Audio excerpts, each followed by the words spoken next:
afternoon, and thank you everybody for joining us for this session of our on-farm community-oriented composting tea talk. Just really quickly, the goal of the project that supports these tea talks and that we're trying to promote and move forward with these tea talks is to develop sustainable community-oriented composting sites with farmers to really effectively manage locally food scraps, farm residues, manures, and other organics. And so just a quick note on the Tea Talk name, because this does get confusing. It's really just a Tea Talk is like a lunch and learn. And so we're not actually today going to be talking about compost tea at all, but we're going to be talking about heat recovery from compost. We are joined today by Brian Jerose, who's the president of Agrilab Technologies. Brian works on a range of composting, watershed protection, and sustainable development projects. He has a background in environmental and resource engineering from SUNY College of Environmental Science and Forestry, and a BA in political science from SUNY. He is currently the vice president of my board, the board of the Composting Association of Vermont, and also a board member for the Missisquoi River Basin Association. And he is my go-to person for all things heat recovery and how this gets done. He's got some pretty fancy things. So today we're going to be talking about some really simple types of heat recovery systems to state-of-the-art, which Brian is certainly an expert in. And sort of when does it make sense? When can you really start thinking about recovering heat from your compost to use it in a specific way? And so with that, I'm going to stop sharing my screen and invite Brian to share his. Great. Thank you, Natasha, and hello, everyone. So thank you, everyone. And what I've tried to do in this presentation is show some of what we're doing at different scales. But probably what will be of most interest is some of the background in history of how we learned about heat recovery and other people who've been doing this work. And then certainly want to leave time to have people ask very specific and direct questions about their own situation or things that you're interested in. All right, with that, I'll get going. So our group, just so people are familiar with it, we're based here in Vermont. I'm actually in Franklin County in the town of Fairfield up near Enosburg Falls. We're a small team, but we've been able to work in the composting field for a number of years and fascinated by the heat that comes off of a good active compost pile. Eventually teamed up with this company out of Ontario that had done precision heat transfer in a number of industries, including automotive and aerospace. And they teamed up with a earlier project in Sheldon, not too far from here. Eventually, after that project went well, they allowed us to license their technology, and we used the name of their division, Agrilab Technologies. So that's the origin of that, and we like to think that we're constantly trying new things. So the kind of the field and the compost site and farms are our laboratory of trying out different technologies, and composting has been our biggest focus. We do a lot as part of setting these projects up on design, planning, grant writing, get involved in the installations, and then provide ongoing technical support to these farms and commercial composting sites.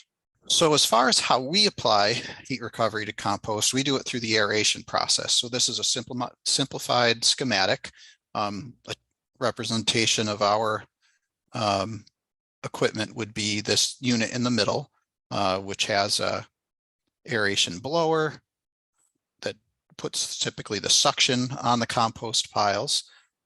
So we would be drawing the vapor in negative aeration versus positive aeration, which is pushing.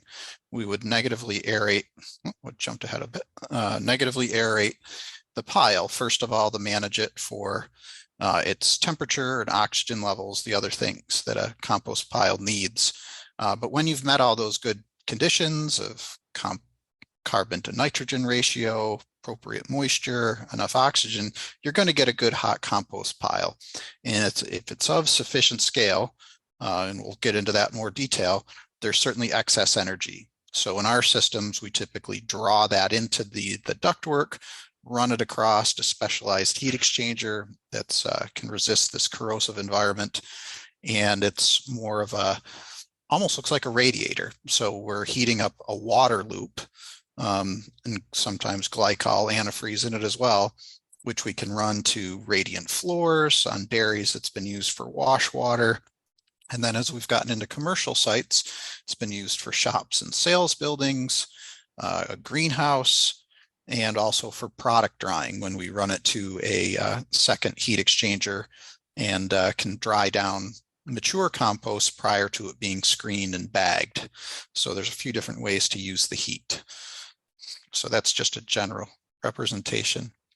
Some examples, quick examples of what this looks like in the field.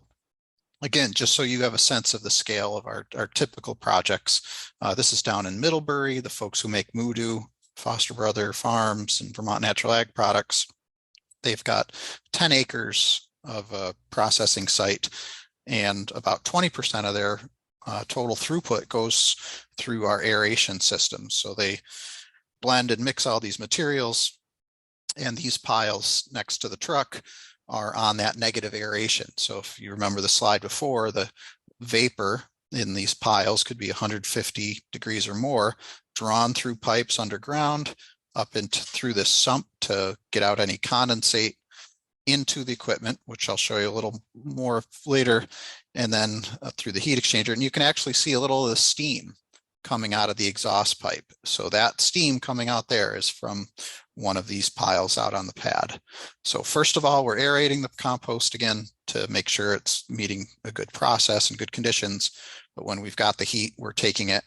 And at this site, it's being, that hot water loop is run into a 10,000 square foot bagging building and also used seasonally for product drying. Another quick shot, we've been fortunate to grow into Michigan in the last several years. So this is also a commercial facility. The perspective's a little weird just because it's a panoramic shot that my colleague Jason took. But here's our equipment, where the aeration.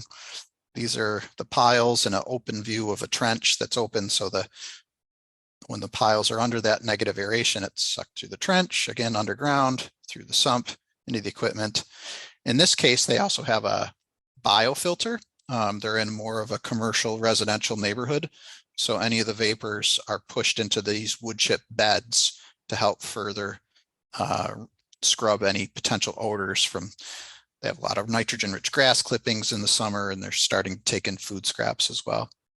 The heat from it, if you're interested, which I think you are, is run through underground water and glycol pipes into their shop and sales building in the background.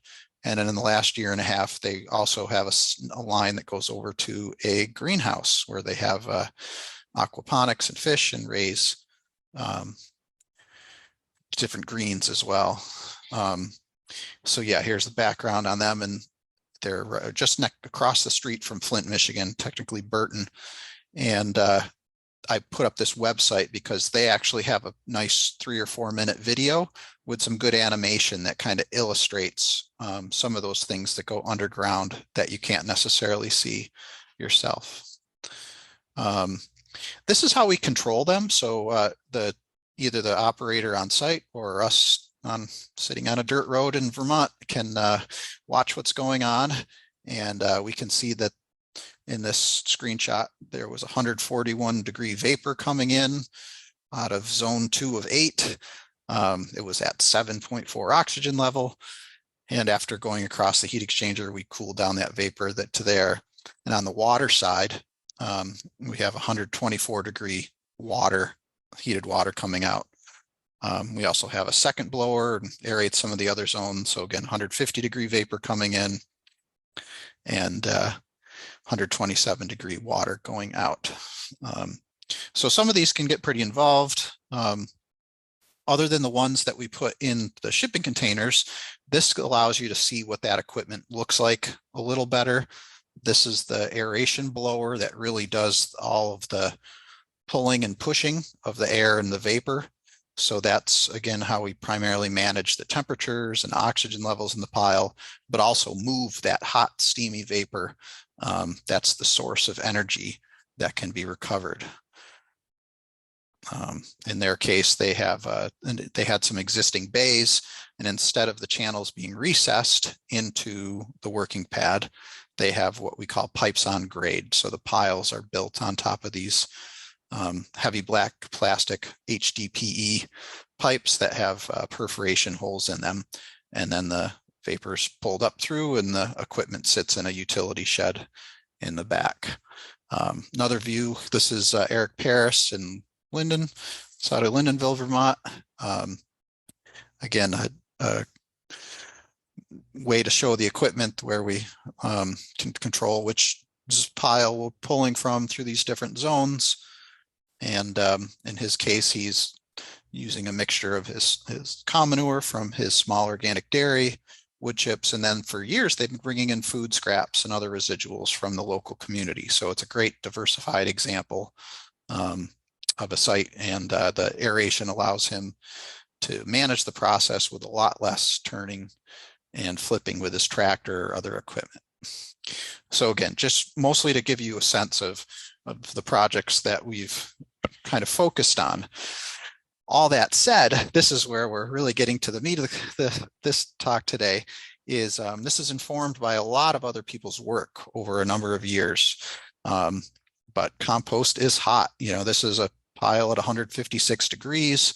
Again, if you hit those conditions right of carbon and nitrogen, 30-1 or in that range near that, 60 up to 65% moisture, so that damp sponge, and with our oxygen levels in the air being 20%, the literature says that you at least need 5% oxygen within the pile, and 10 to 15% is even better. So that keeps it that aerobic process decomposition with oxygen versus anaerobic digestion, where it's more of a fermenting process without oxygen. So different types of decomposition, just managed differently with different process and goals.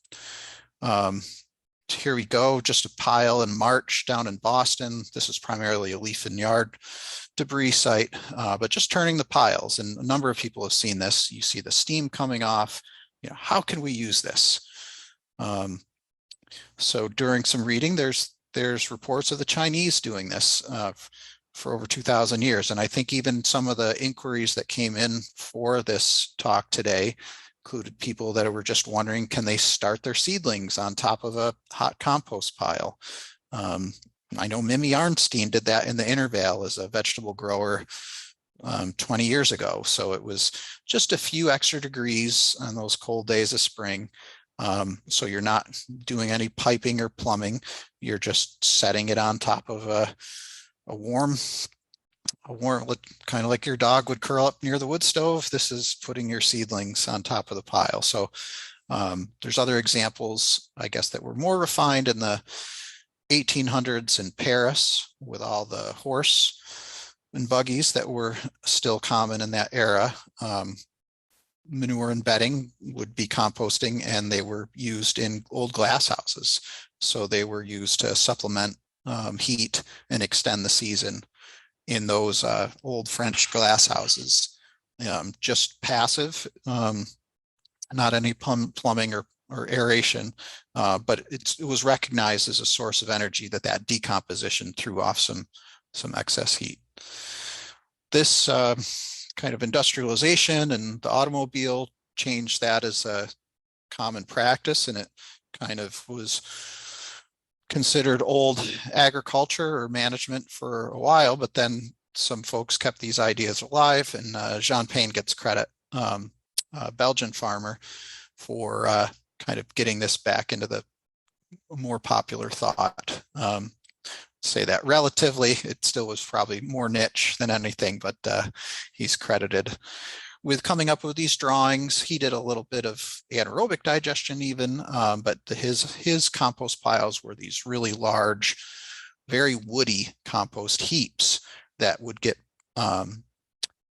water pipes coiled all through it. so that they would be able to recover the heat just by running through the mass of it. So this was it's a little more rudimentary, and people refer to these as John Payne mounds or heaps.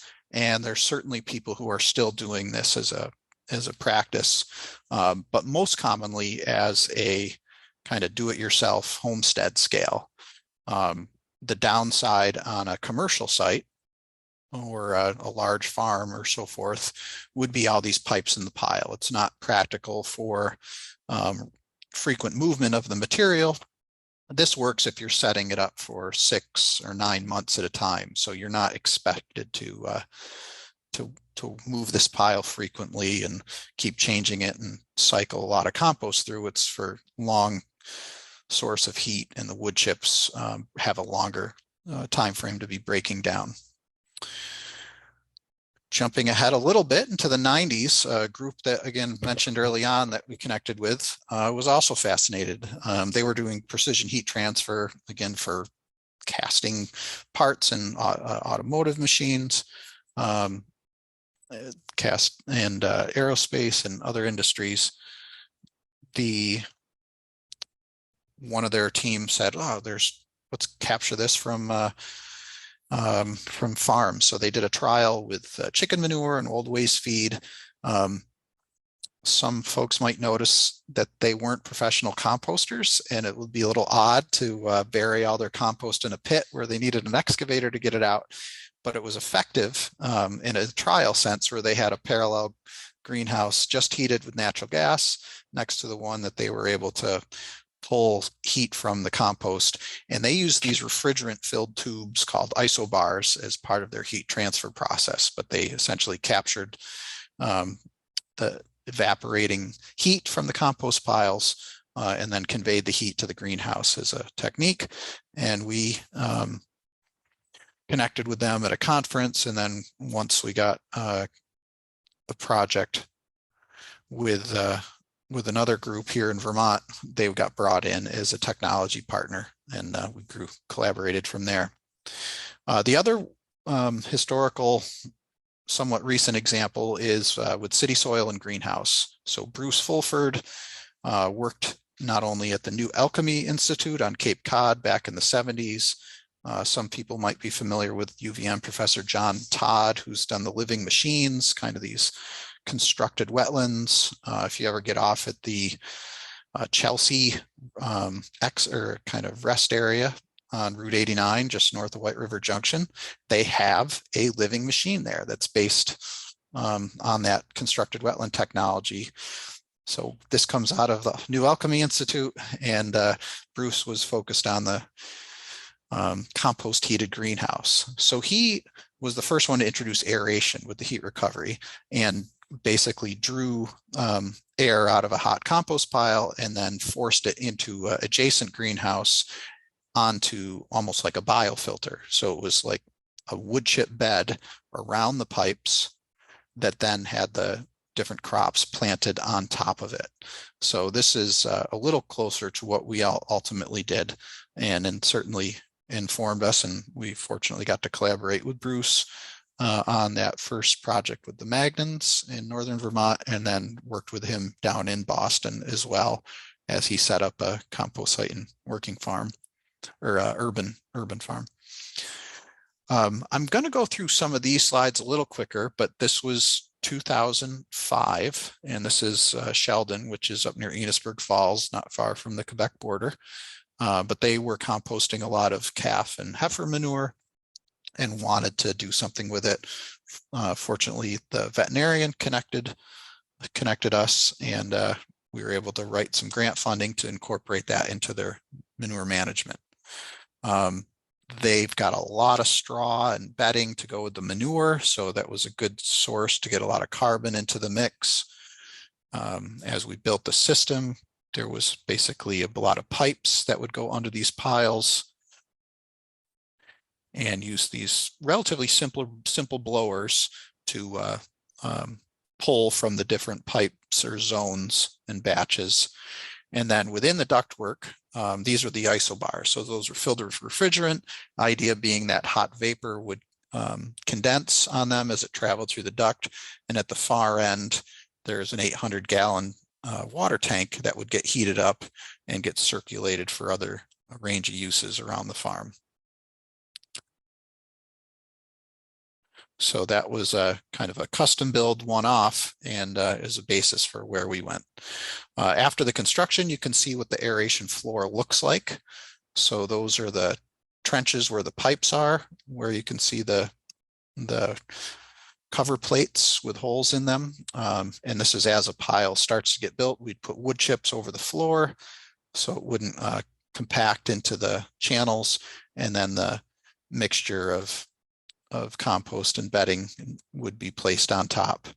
And they would get temperatures 150, 160 degrees at time, and the hot water could get up to 140 degrees, or I think 148. Use that similar concept to a farm in Washington County, New York, outside of Albany. Kind of a different view, slightly modified way of drawing that all through the ducts. Got to do a similar project with Jasper Hill Farm, if some folks are familiar with that, in Greensboro, and started going to a more modular approach. So here's the isobars in a smaller unit. Again, the vapor being drawn from a compost pile of their manure and bedding. I'll skip the link here. University of New Hampshire also implemented this early on. And again, here's a different construction of it. And then the more modular system, all the pipes going into the bays and the heat exchanger there. And Matt Smith spent a lot of time working with us and studying this. If you ever look up compost heat recovery, he and his advisor, major professor John Aber, have a number of research papers that have been published at conferences in various journals. So there's some third-party evaluation of at least these earlier stage systems. Worked out to Vermont Compost Company. We got a visit from Jean Bonatal. Some of you know of her from New York, and still trying to can we recover this heat from smaller equipment? So that was our attempt here. We heated for a winter greenhouse where Carl Hammer, Vermont Compost Company, does his plant trials, testing equipment. But same concept, pulling the negative aeration from the compost through the equipment into the greenhouses. And the hot water was not only used for heating, but also for tempered irrigation of certain crops that like warm water rather than being shocked with cold water. So we'd monitor this with graphs, and got to do a project down with Bruce in Boston, built a urban agriculture aspect at the composting site. They get in all kinds of leaves from the streets and cities of Boston, and things other than leaves, such as action figures, tennis balls, fire hydrants, and other range of sidewalk debris. But that was set up as a temporary site. I'll very quickly go through these slides where we all things had to be able to be removed because he was on a 5-year contract, and now things are gone from there. So that was a 2-year project that we set up down there. There's a colleague, Jason. So he did a combination of the aeration and heat recovery on the one side, and then he used his method of the exhaust heat, providing supplemental thermal enrichment in these raised beds. So you can see you can see the pipes. The exhaust side goes into a wood chip bed, covered up with more compost, and then planted. So that's how that worked. Things to call out is early on, we used a lot of PVC pipe. As our systems got bigger and hotter, PVC did not hold up as well in the intensive heat. So a lot of our systems have moved on to stainless steel pipes. And a lot of the manual gauges we now have digital so that we can see these readings online. Most, not all the sites are computer connected. So again, we can access them at our shop or at my home office or so forth. I'm going to pause just to make sure that I can stop and answer questions. I have a number of other of slides I can keep going through, but I figured just to make sure this content is relevant for folks who've joined, if anyone had any questions before I proceeded into describing some other sites. One question that did come in, Brian, and you may be getting to this, so if so, that's fine. But in terms of Agrilab systems, there was a question about, like, do you have different size systems? Like, are there, and then also sort of price ranges that might go with those? So like, do you have ones that would be good for like just a smaller site as opposed to like the Foster Brothers site, which, you know, is a much larger production area? So I don't know if you're going to touch on that, but that was one thing that was, people were wondering. I can be, probably now is as good a time as any. Okay. So we certainly have focused on the medium and larger size systems because of there's just more abundant energy, and the economics are also often driven just by the efficiency of processing. So oftentimes these systems are not just installed for their heat, but really moving from either a turned windrow or a basic aeration system into this more programmable and automated aeration system. So that reduces the amount of turning that the labor that's required from a loader or tractor or other equipment, and then the heat recovery. So try to be concise answering the question. Each zone of compost in the systems that we've showed typically is anywhere from 100 up to 300 yards of material per zone. And if you multiply that by 4 or 8, you know, we may easily have 400, or on that site in Michigan, 2,000 or 2,200 yards of material at a time out on a working pad. So those are the scales, and they cycle through that several times a year. So those sites run anywhere from 2,000 cubic yards per year up to 30,000 yards a year. The equipment that's servicing those, the hot skid unit, is probably now up to $70,000. We've recently increased those, and the hot box units with the 8 zones are around $170,000. So we do have smaller scale systems. Our like air skid system that's just aeration is like 12,000 with no heat recovery on it. And then for smaller scale heat recovery, we have been doing a number of trials and prototypes for probably 5 or 6 years. We had a client in Massachusetts who wanted us to build a containerized version. So rather than having the compost out on a pad, we modified pretty much a 20-yard roll-off container with a false floor to get the aeration, and then had a neoprene rubber roof on it. So it became a pressurized vessel, and their aeration was able to go up and down. It was enough heat to heat our shop through the end of the winter with you know, maybe it was in the 50s and 60s at times in the shop, but we can say we used entirely compost heat for the end of the winter a couple of years ago. The downside is that the economics weren't enough to move forward with the project. You know, by the time we had us and the client had $25,000 or $30,000 into the equipment, the amount of heat that's being recovered may only be worth $2,000 or $3,000 a year. So the payback at that scale was a little marginal, and that's probably based both on the amount of components that you have to have and the monitoring, as well as once you have a smaller pile of compost, it may get hot, but it's not going to have as much excess heat. Jump forward, we do have a new project that's going in outside of Canton, New York, in northern New York, on a small diversified farm.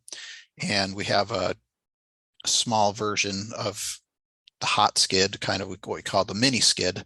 That was a one-off system with some used components, but it was around $15,000. And we'll see what the Witten family is able to do with that in the coming months. So it's hopefully something that we can build off of, because we do get a lot of interest from smaller operations, horse farms, diversified farms that don't have the scale that a larger farm or a commercial compost site would have. So we'll see. It is, some things do scale down, but you still need some of the controls and the valves and the blowers. Sure. So you can't equivalently reduce all the costs of the mechanical and control pieces. So I can add to that, but if there's more questions. I think that's helpful. Okay. And a little bit related to this, because you were talking about some of the project trials that you worked, Paige asked whether you needed to obtain any state research permits in order to test the equipment and do project trial runs. Like, I don't know if there's that regulatory kind of aspect that factors in.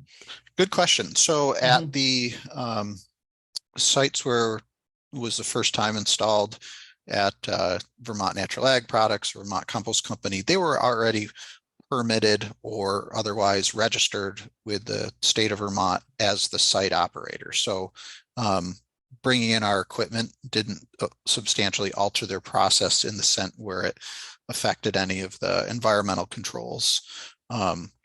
When we did the shop testing at our site, our shop in Cambridge, kind of near Jeffersonville off of Route 15, we were only at, like I said, 15 to 20 yards of materials at a time.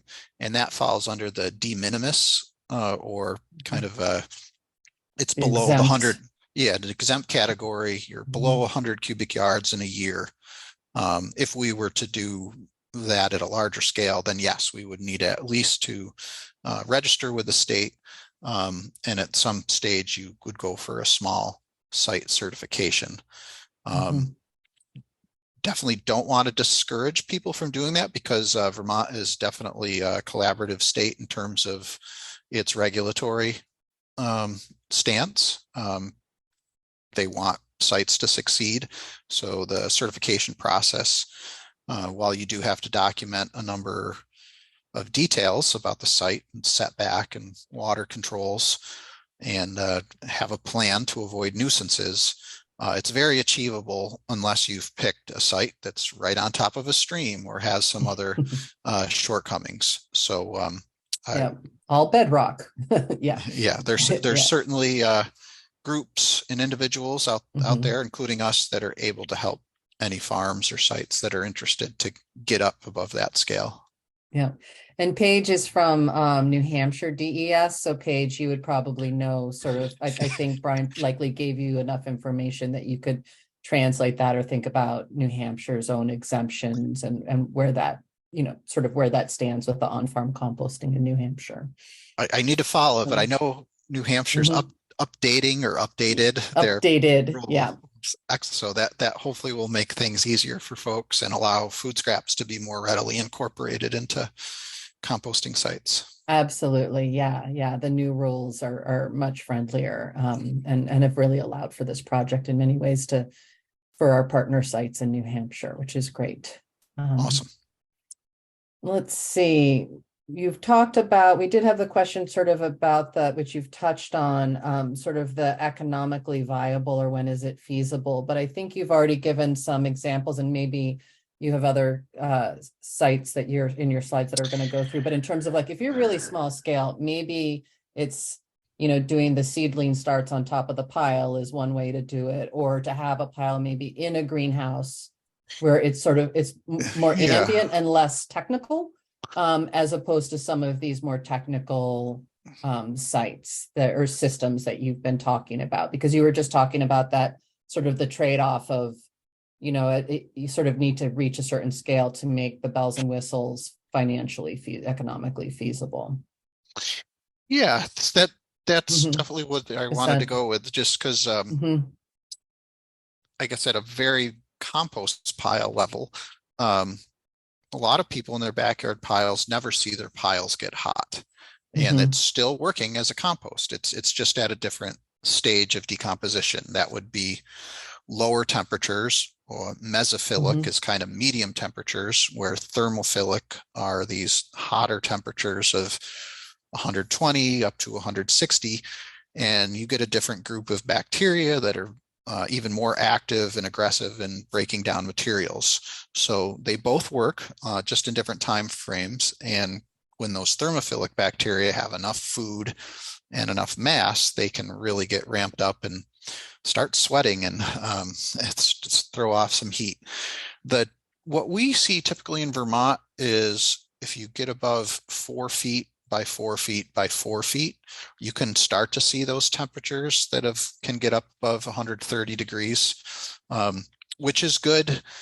Not only for this heat recovery, but also good in your compost process for killing weed seeds, for killing pathogens, if you have any manure or other things in there. So there are other advantages to getting up to that temperature.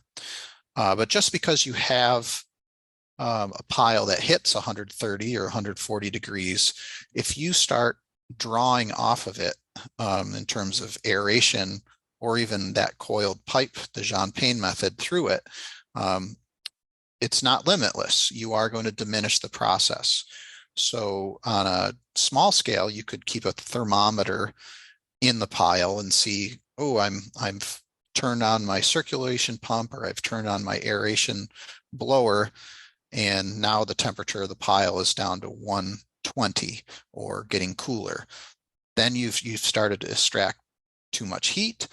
You'd have to really slow down the aeration or stop it, or stop the water circulation through the pile, and allow the temperatures to recover. Otherwise, that biology is going to be diminished, and it's going to slow down the process. So it's a balancing act. And at the larger scales, that's where you can justify having the sensors in for oxygen levels and temperatures and so forth, and track that. So if on the larger systems, if you see the temperature starting to crash, you can turn the fan down from half an hour to 10 minutes, or turn the fan power from 60 hertz down to 40 hertz. So you have some control options to try to, again, manage and continue the composting process, but also not overcool the piles where they're no longer useful as heat. That's also part of the strategy, but where we typically have 4 or more batches, or certainly 3 or more batches that you can alternatively aerate and draw from. We find that 4 tends to be a good balance, where you can cycle through those 4 zones and get useful heat and not overcool each of those batches, and keep them in a good oxygen level and keep them moving along in the composting process. Yeah. Just because we've been talking about the different kind of stages of compost, like the cooler, the sort of warming up but not hot and hot.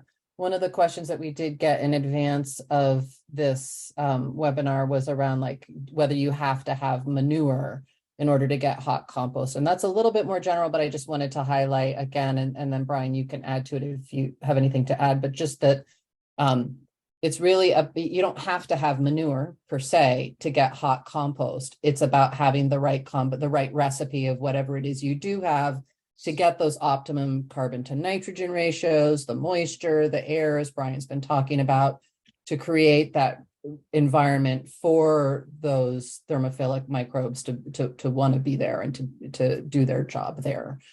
So it really doesn't have to do specifically with like, I hear sometimes like, I have chicken manure, but not horse manure. Like it's really just about getting the mix right and the conditions right overall.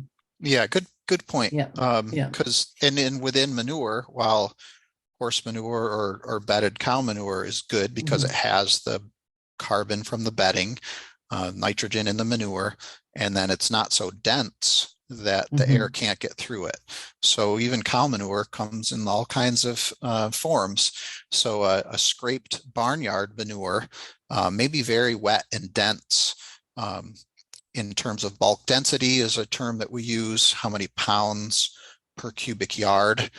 A barnyard manure might be 1,500 pounds for a cubic yard, which is kind of a skid steer bucket would be a good reference, or certain tractor buckets. So that would be very difficult to move air through, either passively or with a forced aeration system.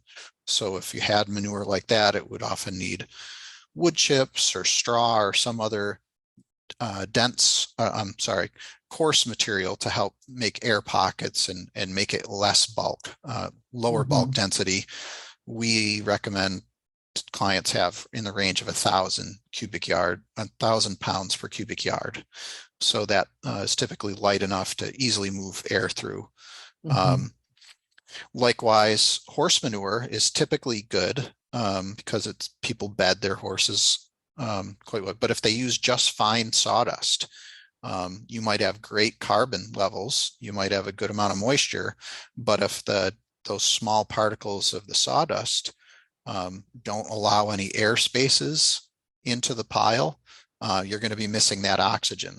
So you'll have two of the big pieces of the compost process, but you'd be missing that third, and you might not see much decomposition outside of the outer layer of the pile, but at the core of the pile, it might look very raw or green in terms of not breaking down. So absolutely getting that formulation correct is key. Yeah, go ahead. I was just going to add to it, if you are going to do aeration, it is important to have the mix be homogeneous. Otherwise, the air will travel through those less dense sections of a pile and not necessarily compost all the portions of a batch or a zone. Yeah, no, that's a really good point in terms of having it really mixed up well in a homogeneous mix. And for those who might be listening who are less familiar with bulk density, on the smaller scale, we often talk about it in terms of like the structure of a pile. So really, it's the bulk density is the term that the scientific term that we use, or the mathematical term that we use, but it's about having those air pockets, having some structure to your pile, so it's not, so you can easily dig into it and it's not just jam-packed, really tight together. So it's about pore space is another way to think about bulk density, how much pore space is in there. Yep. Those are the questions for now. If folks have more questions, feel free to unmute or put them in chat. But Brian, as well, if you want to flip through some more slides while we see if other questions come in, that's fine too. Yeah, I went back to this slide just again to kind of supplement this last conversation we're having, where again, this is perhaps appropriate for a smaller scale if you're not at 50 cubic yards or 100 cubic yards of material that would warrant getting piping and a blower and going to aeration. But that you've made compost piles that are hot, you've got a little greenhouse or something that why not take advantage of this recoverable, renewable heat? So these, again, it's the idea of coiling pipes inside the pile. It would be a matter of not circulating the water too quickly, again, to cool off the pile. But this pile would have to be built with that 30-to-1 or perhaps even higher carbon, because you want it to last a long time. So it might be a 40-to-1 carbon to ratio with a lot of wood chips, some manure, some sawdust. Get it wet so it has that humidity. Fun fact is that 70% of heat loss or heat transfer from a compost pile is through the evaporative process. So that's again why the aeration we're with the forced aeration or negative aeration, we're sucking that evaporative vapor out of the pile and using it. But you do feel, if you've had it on a concrete pad or something like that, and then the compost gets removed, there is convective and radiant heat as well. So there's smaller percentage of heat transfer that goes into the immediate surrounding area that is available. But the biggest source of heat transfer is through evaporation in a compost pile. That's the respiration of all those microbes and bacteria as they live and die eating off the food in the compost pile. Yeah. Brian, I get questions a lot about trench composting in greenhouses, and I've read about it, but I don't have any real personal experience about it, where you're really just, it's just having like a trench of active compost in a greenhouse that is sort of like what you would do if you were doing like your seedling starts on it or something. But so it's sort of like raising the greenhouse temperature maybe a few degrees, but I would still think you'd need a good cap or some kind of bio cover or like biofilter on top of the actively composting trench in the greenhouse to. It depends on the size. Yeah, So yeah. I don't have as much direct experience with that, but my understanding is that it's like making a lasagna pile, so to speak. So you're building like your back, even if it was your backyard pile or in your greenhouse, you're building it in layers, and you're not planning on turning or flipping this pile. So you're kind of building it for the long run. You're layering it to get the carbon and nitrogen in close contact with each other, but it's not necessarily going to be perfectly blended, certainly not with equipment. At that scale, I wouldn't worry so much about off-gassing and kind of potentially methane or hydrogen sulfide or other things that aren't healthy. If you had a pile that was 6, 7, 8 feet deep of manure compost or your food scraps mixed in with it, and that went anaerobic at the core, then no, that would not be healthy to have inside of your greenhouse. Not for the plants, not for the people in there, or for the hardware and framing and so forth. But a shallow pile that's, maybe heats up to 100 or 120 degrees, and you put your seedling flats on top of it. I think it would give a minor little heat boost, but that may be all that's needed in certain shoulder seasons, particularly if you're doing double row covers or remay or other things, just to keep the frost off and not have to run fossil fuels or a propane heater or some other energy source to keep the space and those starts warm. Okay, great. Thank you. Hope that answered the question. Yeah, very helpful. Okay. Well, I guess I'll advance back towards the end and just show some more about how the larger sites have been put together.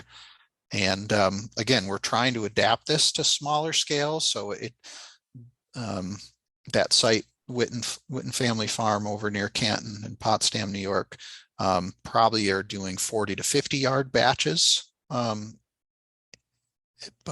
trying to do 4 of them. So again, it's still not your backyard pile, but they're a diversified farm with a few livestock and greenhouses and vegetable gardens. And they've started doing small local collection of food scraps from some sources in the local community. So they're bringing in residuals, keeping those materials out of the landfill. So we're seeing all those benefits, but they're also bringing in fertility into their farm, and hopefully will not have to buy in as much fertilizer or other soil amendments because they're making their own. And then they want to be able to use at least a little of this heat to support the heating in their barn and adjacent greenhouses. We'll see how much they actually get. It's northern New York, like northern Vermont, is cold for parts of the year. So it may not be effective in January, but it may be a big boost for some of those weeks in the fall season extension and trying to start a little earlier in the spring. So these pipes are those heavy duty HDPE. They hold up if they get hit by equipment or run over. They don't shatter and just crack like the PVC pipe. So they're more expensive, but they're more durable, and that's what's typically used. Our equipment, we try to make it as modular as possible. So we prepare, rather than assembling all the blowers and sensors on site, we try to put as much of that into these containers ahead of time and have it be plug and play to some degree when we get there. With these slides, I just wanted to point out the difference between pipes on grade and recess channels. Pipes on grade are cheaper. So if someone's getting started and they're thinking of expanding, they'd like to go to aeration so they don't have to turn the piles as much.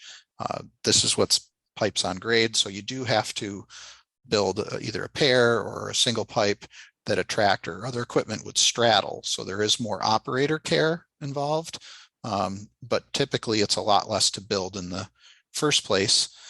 At this site and a couple others, they started with pipes on grade and then moved to a recessed channel over time. And that was allowed them to kind of test the process and then go to a more efficient design over time. Oh, I do like this slide. This is a fun one to show off. Just these perforations in the pipe, 1/2 to 3/4 inch holes, about 12 inches apart. Kind of depends on the pipe length and size. But I'm still amazed that these tiny little holes are able to move enough of the air and vapor that they keep the oxygen levels at the right amount in that 200 yards of compost or whatever big mass it is. And they're also able to move enough of that vapor that goes across the heat exchanger and are able to get a 140, 150 degree water. But I guess if you're doing it around the clock, it's just continuous and things heat up and stay warm. Brian, remind us what the diameter of that piping is. That was an 8-inch pipe. 8? So, Yeah, but different people have used 4, 6, 8, or 10, depending on scale of their operation, depth of the piles. These piles here shown are probably 8, maybe 9 feet tall when they're built. Probably 8 actually to fit under their equipment. So that's a big height to pull air through under suction or negative aeration, but the material is well mixed. It's not being packed on there, so it's kind of fluffy as it gets placed over the aeration plenum. That lower bulk density. Yeah, exactly. Good term. This kind of shows at that site, there's 8 different sections that we had to map out. It's insulated. That's another piece of insulating the pipes and those aeration trenches so you don't start having that condensation and heat loss before you hit your heat exchanger. So if you are going to use the aeration process either with our equipment or like Bruce Fulford did directly into raised beds, insulating any sections of pipe where you could have heat loss is important to get it. Since you're already potentially at a marginal temperature, having it not cool further is important. So point being there, you can see the insulation around the trenches. And with any aeration system, I didn't really describe in this, but you think about all that moisture, not necessarily from leachate. While that can happen, a lot of it's just that hot vapor condensing on pipe walls or in the equipment. It's where you get the phase change from vapor into liquid water.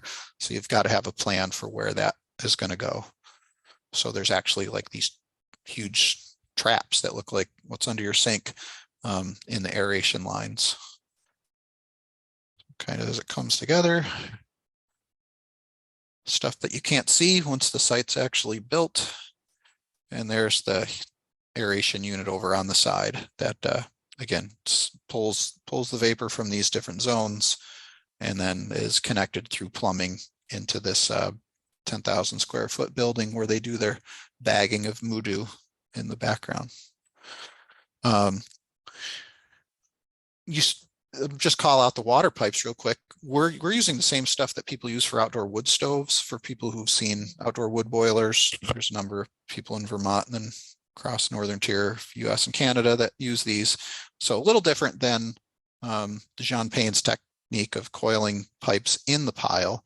Again, we're capturing the heat through a radiator, and then we can circulate it to whatever the point of use is through these well insulated and sleeved pipes. And there's the aeration trench. So that's the big difference between pipes on grade.